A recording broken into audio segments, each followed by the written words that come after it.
जैसा कि लद्दाख में एक कहावत है कि या तो आपको मिलने के लिए आपके सबसे कट्टर जो दुश्मन हैं वो मिलेंगे, या जो आपके सबसे जो मित्र हैं, जो आपके प्रिय मित्र हैं वो मिलेंगे। तो मुझे मालूम है कि आप तो मेरे प्रिय मित्र हैं। ये आज एक बहुत ही शुभ घड़ी है जो हम BRO ये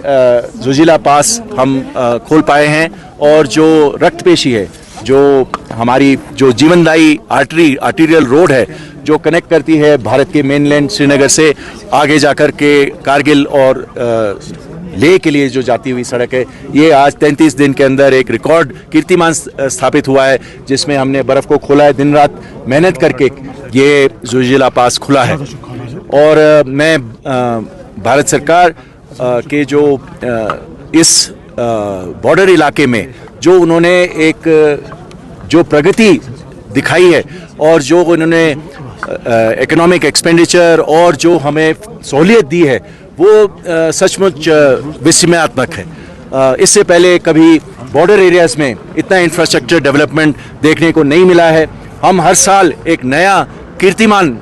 स्थापित कर पा रहे हैं, और मैं यहाँ के बॉर्डर रोड्स के लोगों को, बॉर्डर के एरिया के लोगों को ये आश्वस्त करता हूँ कि सीमा सड़क संगठन आपके साथ में है और हम हर साल और प्रगति इस एरिया में करेंगे। सर, जितना इम्पोर्टेंट है ये टनल और ये रूट, ये तो सभी को मालूम है कि ये सामरिक दृष्टि से जो कारगिल और लद्दाख का जो इलाका है, ये तो हमारे पूरे इतिहास में ये हमेशा सामरिक दृष्टि से बहुत ही इम्पोर्टेंट है।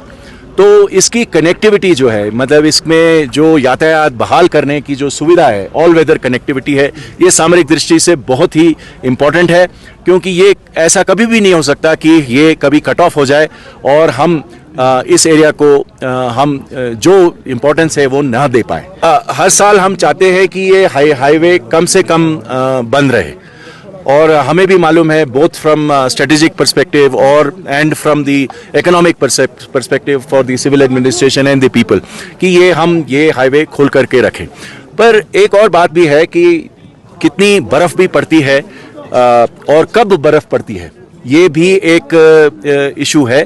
अगर बर्फ़ जनवरी के महीने में ज़्यादा पड़ जाए तो इसको खोलना उतना ही मुश्किल होता है, क्योंकि बर्फ़ फिर जम जाएगी। तो हम अपना काम जैसे ही बर्फ़ बंद होती है हम अपना काम शुरू कर देते हैं, और अपने पूरे विमेन विगर हमारे पास अभी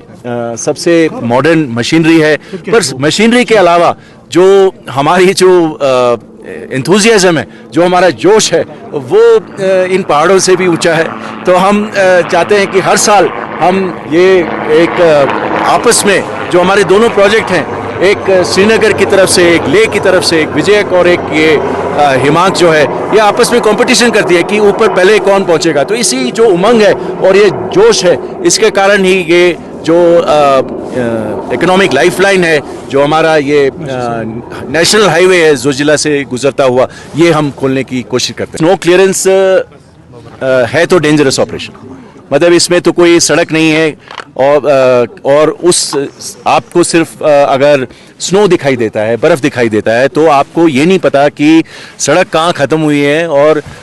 घाटी कहाँ शुरू हुई है। तो बहुत ही तजुर्बेदार लोग आगे लीडिंग डोजर में काम करते हैं और अपनी जान को जोखिम में डालते हुए काम करते हैं।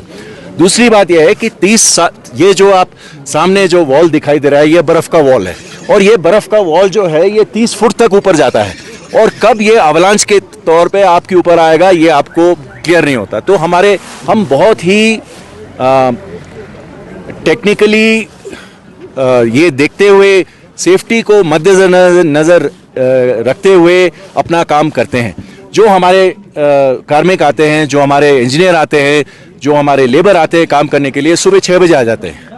और अपने कैंप से 5 बजे चलते हैं, 6 बजे उनका काम शुरू हो जाता है, और ये पूरा दिन काम करते हैं, और तब जाकर के ये धीरे धीरे करके ये जैसे जो बर्फ़ के जो चट्टान है तब जाकर के क्लियर होते हैं। अमरनाथ यात्रा पे काम शुरू हो गया हुआ कि नहीं? अभी अमरनाथ यात्रा पे अभी काम शुरू होगा। वेट कर रहे हैं कि सीज़न हमें ठीक मिलेगा, अभी वेट करें। एक और बर्फ़ का हमें अनुमान लगाया है वेदर डिपार्टमेंट से कि एक और स्पेल अभी बर्फ़ आएगी, उसके बाद फिर हम ये कि आपको पिछले साल आपको पता था कि बॉर्डर रोड्स ये इसमें लगी हुई थी और इसने हम अमरनाथ यात्रा का जो दोनों चंदनवारी की तरफ से और बालटाल की तरफ से जो हम एक्शन करते हैं दोनों तरफ से हम करेंगे और इस यात्रा को और स्मूथ बनाने की कोशिश करेंगे।